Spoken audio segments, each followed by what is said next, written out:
Okay, so it's been about 20 minutes actually. I lost track of time. But everything is still in there. So I'm gonna try taking everything out. All I have is the X-Acto knife, my letter opener. I got lots of paper towels, and sorry, it's Georgia and it's about to thunderstorm. And I got a bigger towel and this drying rack. I hope that was in this shot. Oh my gosh, you're probably gonna throw up after watching this video. Um, Everything's kind of interesting. Like this magazine is very wet and it's super duper heavy. It will take forever to dry. Because this is just a normal magazine, it's not something that I would keep necessarily. And actually, I don't know if you can see that on my hands or not, but the magazine, like parts of it are actually just coming off. So I wouldn't save this at all. Even if that wasn't coming apart, I probably wouldn't save it. Even on the inside, it's kind of shredding a little bit. So because it's such a thick magazine, I'm just going to leave it the way it is and let it kind of air dry. But let's try some other stuff. So my paper from the printer, the color's faded a little bit. I think that was yellow before, but it's still in pretty good condition. So I'll just put that in, on the paper towels right now and kind of let that absorb some of the water, and then really just let that one air dry.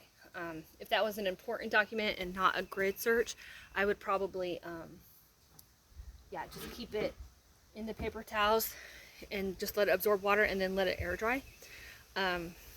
So my dad's all-weather memo pad, this paper held up really well. All the ink did just fine. The name, the pencil, unfortunately is pretty faded. I can still see it, but it's pretty faded. But other than that, the paper is still really good. This particular one, I'll just, sorry, put that in paper towel, kind of absorb as much as we can, and again, kind of hang that to dry, and it should be as good as new. You might be wondering why I decided to test this particular thing out. Is because my dad was a DOT engineer for the state of Washington for 40 years, and he wrote in these books all the time. So there's personal meaning behind that. So it's nice to know that when if it ever does get wet or damaged, most of it will still be retained, even the pencil, which is kind of cool. So again, kind of more sentimental than personal than anything else. So my son's picture on the actual photograph paper, it's actually stayed perfectly fine, at least for 20 minutes. I wouldn't have to deal with that.